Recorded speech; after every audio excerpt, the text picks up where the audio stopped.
Shalom para pendengar Smart People yang setia. Pada saat ini kembali Anda mendengarkan salah satu program dari Smart People, yaitu Street Justice, dengan saya Ferdi Ardiansyah. Pada saat ini akan membagikan sebagian dari kesaksian hidup saya, dan semoga dapat menjadi berkat bagi para pendengar Bapak Ibu sekalian. Jadi dulu saya merasa bahwa saya hidup di lingkup keluarga yang broken home. Kenapa saya bilang broken home? Ya, saya dilahirkan dari ayah kedua, yaitu suami kedua dari ibu saya. Jadi ayah saya ini adalah bapak sambung dari kakak saya. Saya 3 bersaudara.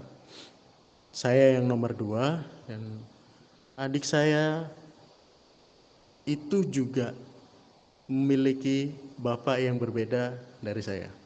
Jadi kami 3 bersaudara memiliki satu bapak di masing-masing kami. Kakak saya punya bapak sendiri, saya memiliki bapak sendiri, dan adik saya punya bapak sendiri juga. Jadi singkat cerita, ibu saya itu sudah menikah banyak 3 kali. Dan pada saat itu, seperti Bapak Ibu tahu, sebelum saya diperkenalkan dengan bapak saya yang ketiga, yaitu bapak dari adik saya merasa bahwa kehidupan saya itu fine-fine aja. Kehidupan saya itu oke, gitu kan. Semua fokus, semua perhatian itu tertuju pada saya seorang. Tapi semua berubah ketika ibu saya memperkenalkan bahwa bapak saya yang ketiga ini adalah suami barunya, gitu. Lalu singkat cerita, lahirlah adik saya.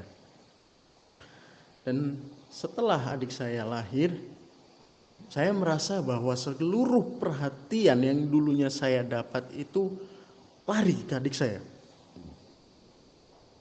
Seluruh perhatian, seluruh kasih sayang, saya kayak merasa semuanya itu berpindah dari yang sepenuhnya menuju ke saya, itu berpindah ke adik saya yang nomor 3 ini. Dan fokus untuk meningkatkan atau memajukan anak itu lebih terfokus ke kakak saya. Jadi saya yang di tengah-tengah ini, saya pribadi itu pada saat itu ngerasa saya terabaikan. Nah, singkat cerita, waktu berlalu, semakin lama saya semakin ngerasa bahwa kasih sayang untuk saya itu semakin berkurang dan semakin berkurang. Dan di momen-momen seperti itu saya mulai berpola tingkah di mana saya mulai melakukan hal-hal yang tidak seharusnya dilakukan anak kecil pada seumuran itu, waktu saya masih anak-anak. Jadi dari kecil itu saya sudah mulai belajar jadi pemulung, saya mulai belajar jadi pengamen, saya belajar jadi pengemis, saya belajar jadi pencuri, saya belajar jadi penipu dengan meminta sumbangan kepada orang-orang, gitu kan. Dan pada saat itu saya masih berumur antara 9 sampai 10 tahun. Saya sudah mulai belajar hal-hal seperti itu. Dan luar biasanya Tuhan izinkan. Jadi seakan-akan tidak ada satu apapun yang menghambat apa yang saya lakukan pada saat itu. Dan seiring berjalannya waktu, saya mulai mengenal dunia sedikit demi sedikit. Saya mulai mengenal kehidupan dunia nyata di luar lingkup rumah, keluarga, lingkungan sekitar maupun sekolah. Step by step saya mulai mengenal itu semua. Dan sampai di titik di mana ada doktrin yang seakan-akan membuat saya itu semakin yakin bahwa keluarga yang saya miliki ini adalah keluarga yang broken home buat saya. Karena tidak ada sedikit pun kasih sayang untuk saya, tidak ada sedikit pun kepedulian untuk saya, dan tidak ada sedikit pun apa yang seharusnya saya dapatkan itu seakan-akan banyak yang terpangkas di sana. Jadi saya ngerasa banyak yang dikurangi yang seharusnya saya dapatkan hanya untuk dibagikan ke saudara-saudara saya yang lain. Dan singkat cerita, saya mulai merasa pada saat itu bahwa apa mungkin aku ini gak dianggap ya Tuhan? Kayaknya aku udah gak dianggap ini. Karena udah ada kakakku yang bakal nanti jadi bahu keluarga, dan mungkin karena posisi pada saat itu saya jadi anak yang bandel dan saya jadi anak yang banyak pola tingkah yang jelek, sampai akhirnya pada saat itu saya berpikir kalau mungkin perhatian difokuskan ke adik saya karena saya sudah jadi anak yang gagal.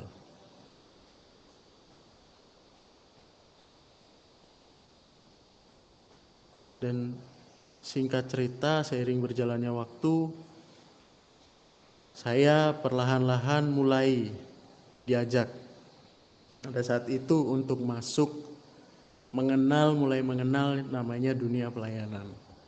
Pada saat saya duduk di bangku sekolah SMP. Jadi saya SMP mulai belajar yang namanya pelayanan gitu, di gereja. Perlahan-perlahan seiring berjalannya waktu, saya mulai sedikit demi sedikit tahu dan diperkenalkan Tuhan itu seperti apa. Sedikit demi sedikit saya diperkenalkan bahwa Yesus itu apa dalam hidup saya. Dan sampai pada akhirnya di suatu ketika saya ditegur oleh Tuhan. Kalau bahasanya saya dikasih peringatan, di mana bahwa apa yang selama ini saya asumsikan, apa yang selama ini saya pikirkan, apa yang selama ini saya perkirakan, itu semuanya salah.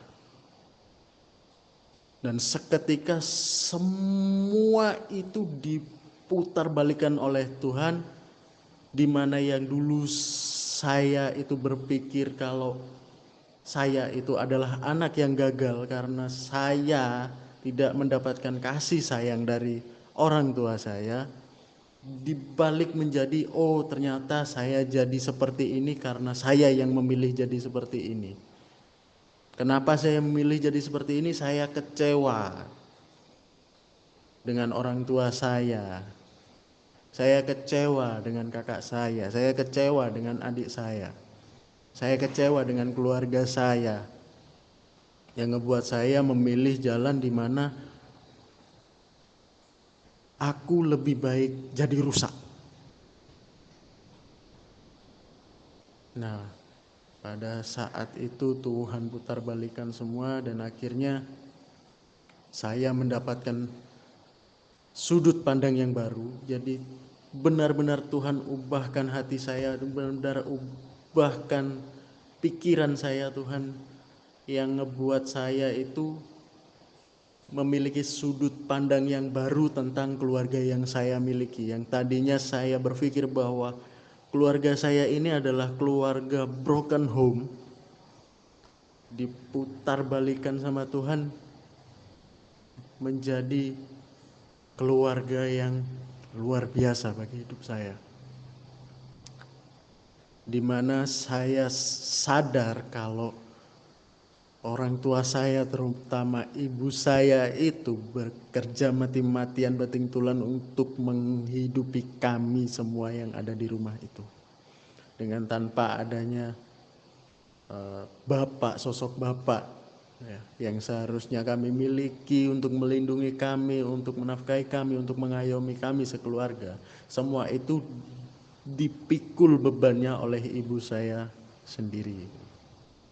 Dan di situ saya tersadar akan itu semua, bahwa orang tua yang saya miliki, keluarga yang saya miliki ini adalah keluarga yang luar biasa bagi saya. Dan itu adalah berkat dan harta yang gak ternilai gitu bagi saya, Bapak Ibu.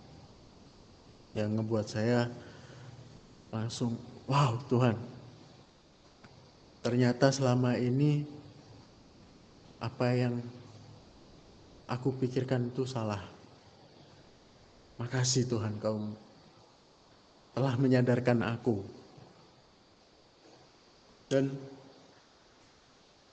apa yang bisa kita pelajari, Bapak Ibu Saudara? Ini yang saya tangkap tadi, bahwa selama hal itu terjadi, selama momen-momen di mana saya merasa bahwa saya berada di keluarga yang broken home, itu adalah bentuk prasangka buruk saya pribadi ke keluarga saya, atau bahasa umum yang biasa kita kenal sehari-hari adalah netting, bahasa gaulnya ya. Mungkin anak-anak muda yang ya kelahiran tahun 90 sampai tahun 2010, 11, 12 dan seterusnya pasti tahu kata netting gitu. Atau negative thinking orang bilang. Itu salah satu dari bahasa yang seharusnya Bapak Ibu kenal juga. Jadi yang ngebuat saya menjadi seperti itu, yang ngebuat saya jadi memilih jalan yang salah dan menjatuhkan diri kepada perbuatan-perbuatan yang bahkan tidak seharusnya saya lakukan, itu adalah prasangka buruk atau negative thinking, Bapak Ibu. Sebegitu besarnya dampak dari negative thinking, Bapak Ibu. Karena seperti yang kita tahu, ada banyak alasan yang bisa menyebabkan orang itu punya prasangka buruk, entah itu kepada orang lain, entah itu kepada apa yang terjadi dalam kehidupannya, entah itu bahkan kepada Tuhan.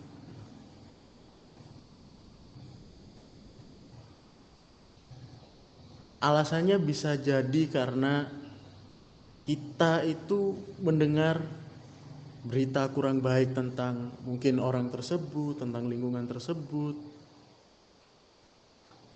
atau karena memang sudah ada bibit ketidakpercayaan dari awal yang ngebuat kita merasa negative thinking. Contoh misalnya mungkin Bapak Ibu yang memiliki usaha, yang memiliki pegawai, seorang pegawai. Ketika Bapak Ibu memiliki seorang pegawai, otomatis Bapak Ibu akan menaruh kepercayaan kepada pegawai tersebut.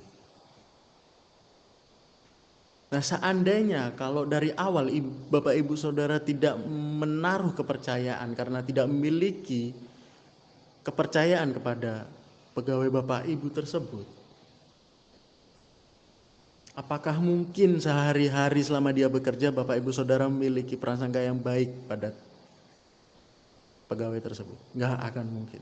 Sehari-hari Bapak Ibu Saudara akan ngerasa curiga, memiliki prasangka yang buruk di kegiatan dia sehari-hari selama bekerja, pasti ada aja pikiran-pikiran negatif yang masuk. Karena dari awal sudah ada bibit ketidakpercayaan tersebut. Nah, ada salah satu cerita di Alkitab yang mengingatkan saya tentang negative thinking ini, yaitu dari kisah Yakub dan Esau, Bapak Ibu. Mungkin saya akan bacakan sedikit ya Bapak Ibu ya, dari kitab Kejadian pasal yang ke-32 dari ayat yang pertama sampai ayat yang ke-8. Yakub melanjutkan perjalanannya, lalu bertemulah malaikat-malaikat Allah dengan dia. Ketika Yakub melihat mereka, berkatalah ia, "Ini bala tentara Allah." Sebab itu dinamanyalah tempat itu Mahanaim. Sesudah itu Yakub menyuruh utusannya berjalan lebih dahulu mendapatkan Esau, kakaknya, ke tanah Seir, daerah Edom. Ia memerintahkan kepada mereka, "Beginilah kamu katakan kepada tuanku, kepada Esau, beginilah kata hambamu Yakub. Aku telah tinggal pada Laban sebagai orang asing dan diam di situ selama ini. Aku telah mempunyai lembu sapi, keledai dan kambing domba, budak laki-laki dan perempuan, dan aku menyuruh memberitahukan hal ini kepada tuanku, supaya aku mendapat kasih-Mu." Kemudian pulanglah para utusan itu kepada Yakub dan berkata, "Kami telah sampai kepada kakakmu, kepada Esau, dan ia pun sedang di jalan menemui engkau, diiringi oleh 400 orang." Lalu sangat takutlah Yakub dan merasa sesak hati, maka dibaginyalah orang-orangnya yang bersama-sama dengan dia, kambing dombanya, lembu sapi dan untanya menjadi 2 pasukan. Sebab pikirnya, jika Esau datang menyerang pasukan yang satu sehingga terpukul kalah, maka pasukan yang tinggal akan terluput.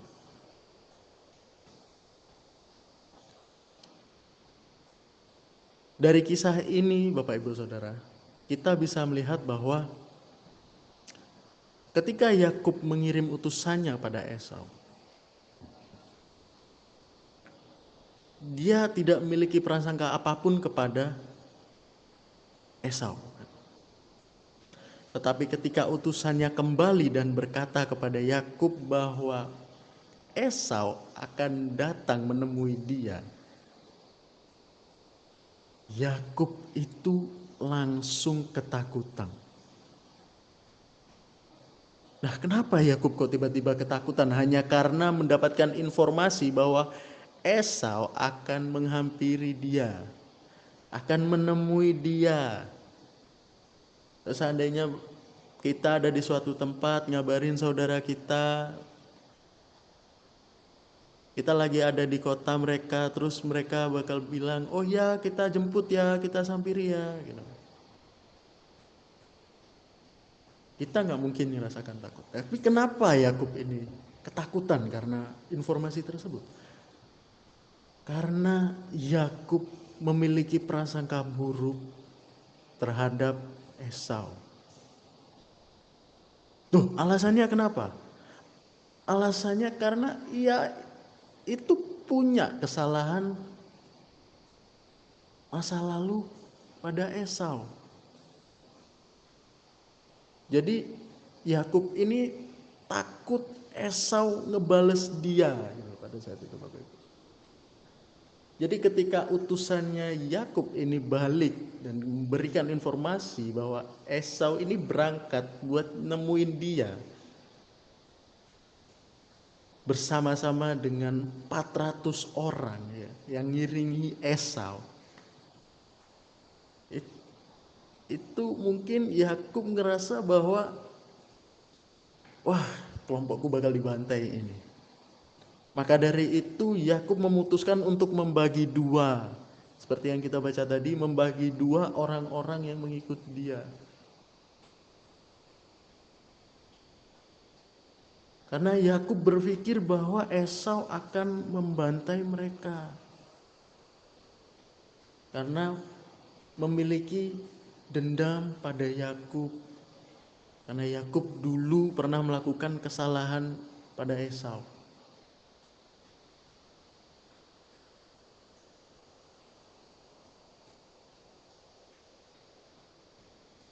Nah, singkat cerita, kalau Bapak Ibu baca sampai akhir, pada akhirnya Yakub ini memberikan persembahan kepada Esau.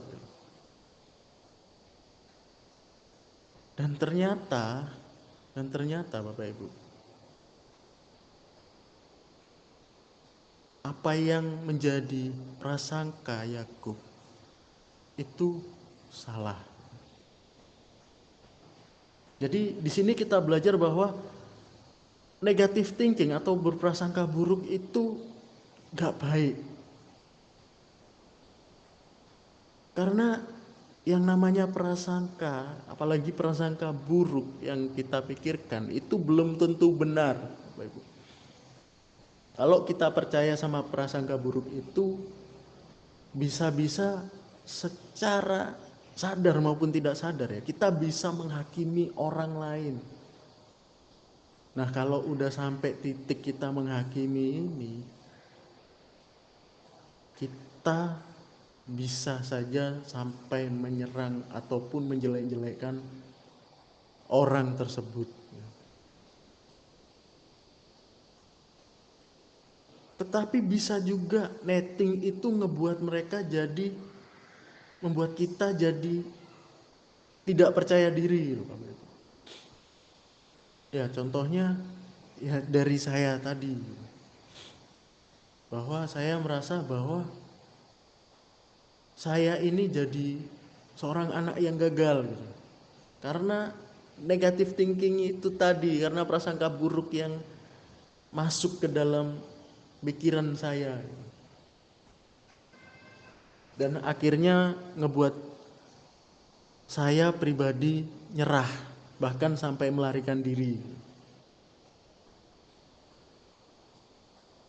Karena saya merasa saya nggak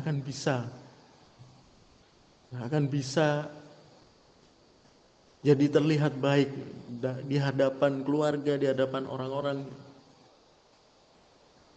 Jadi intinya, kalau prasangka buruk itu kita yakini dan kita ikuti,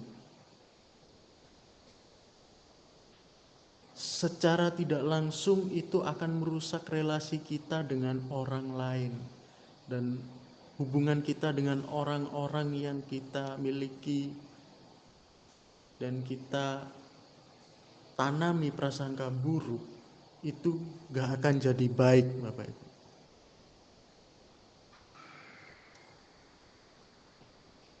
Jadi apa yang harus kita lakukan adalah kita harus melepaskan prasangka itu.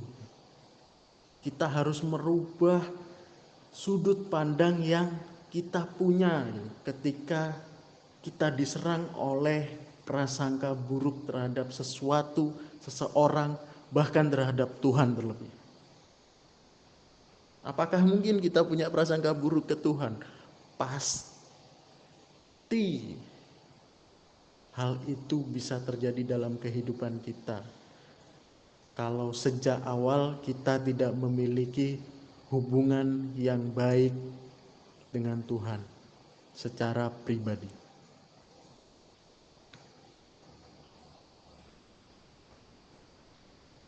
Karena saya pribadi pun sendiri pada saat itu sempat menyalahkan Tuhan. Kenapa aku dilahirkan di keluarga yang seperti ini, Tuhan?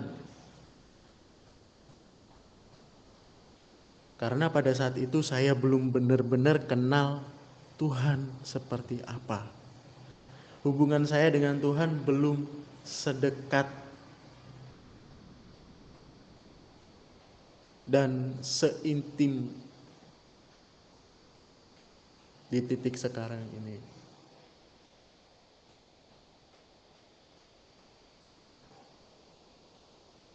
Jadi gimana dulu? Gimana kita bisa ngelepas prasangka buruk itu gimana? selain Tuhan ubahkan langsung dalam diri kita. Simpel Bapak Ibu.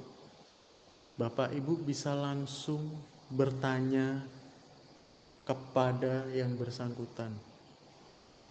Jika Bapak Ibu, jika kita nih punya prasangka buruk terhadap seseorang, daripada kita pendam prasangka buruk, kita pendam pikiran negatif dalam diri kita, lebih baik kita langsung tanyakan kepada orang tersebut tentang apa yang kita pikirkan, apakah benar atau tidak.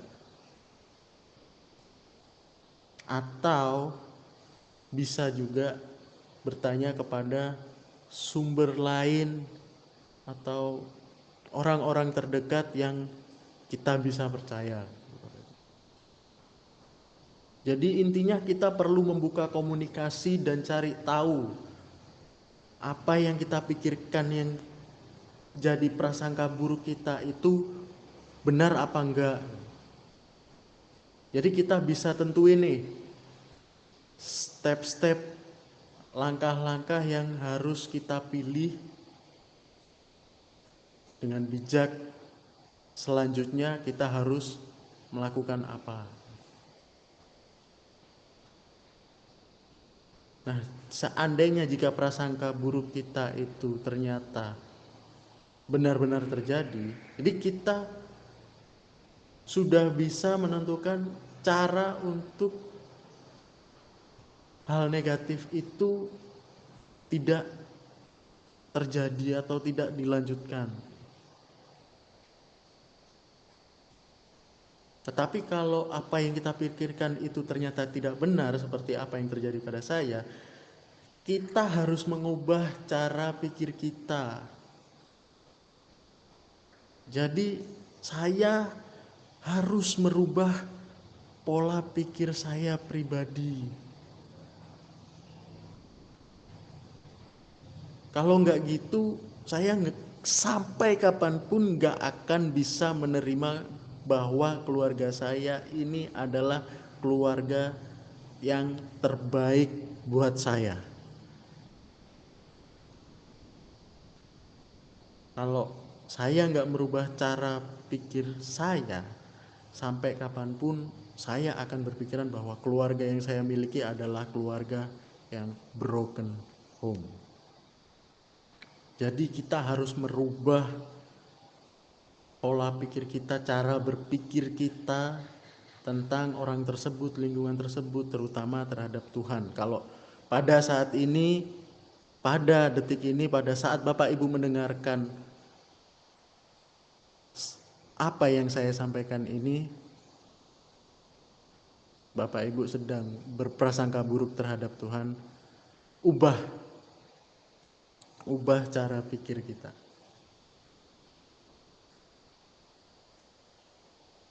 Jadi segala bentuk relasi yang kita miliki, hubungan yang kita miliki dengan orang-orang sekitar, dengan lingkungan sekitar, terutama dengan Tuhan, itu menjadi lebih baik dan lebih baik lagi.